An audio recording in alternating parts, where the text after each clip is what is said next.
नमस्कार, प्रणाम। हम करुणा बिहारी, छात्र नेत्री RSC JPU छपरा, नियोजित टेट सीटेट पास अभ्यर्थी लोगन पर एगो गाना लिखले बानी जौना के रउआ सबन सुनी और अपन प्यार दी, आशीर्वाद दी। बस हाथ जोड़ के इहे निहोरा बा।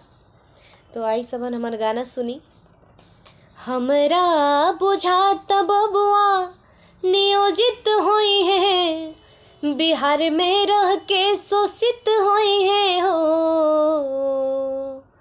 हमरा बुझाता बबुआ नियोजित होई है, बिहार में रह के शोषित होई है हो।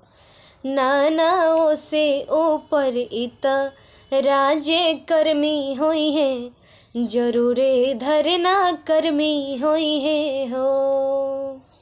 नानाओं से ऊपर इत राज्य कर्मी होई है, जरूरे धरना कर्मी होई है हो। हमरा बुझाता प्रधान शिक्षक होई है, नौकरी के बबुआ भिक्षक होई है हो।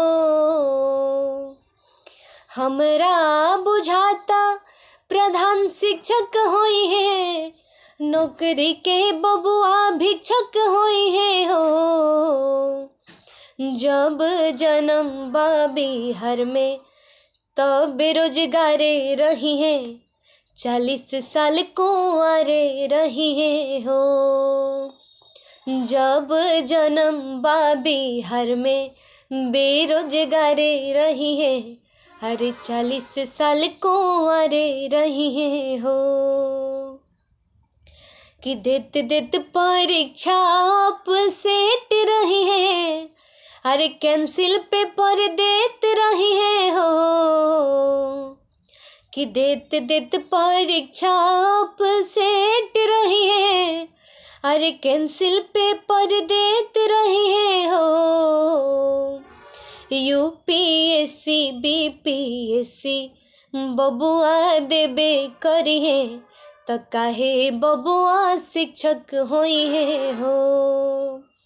UPSC BPSC बबुआ देबे करी है, त काहे ना बबुआ DM होई है हो।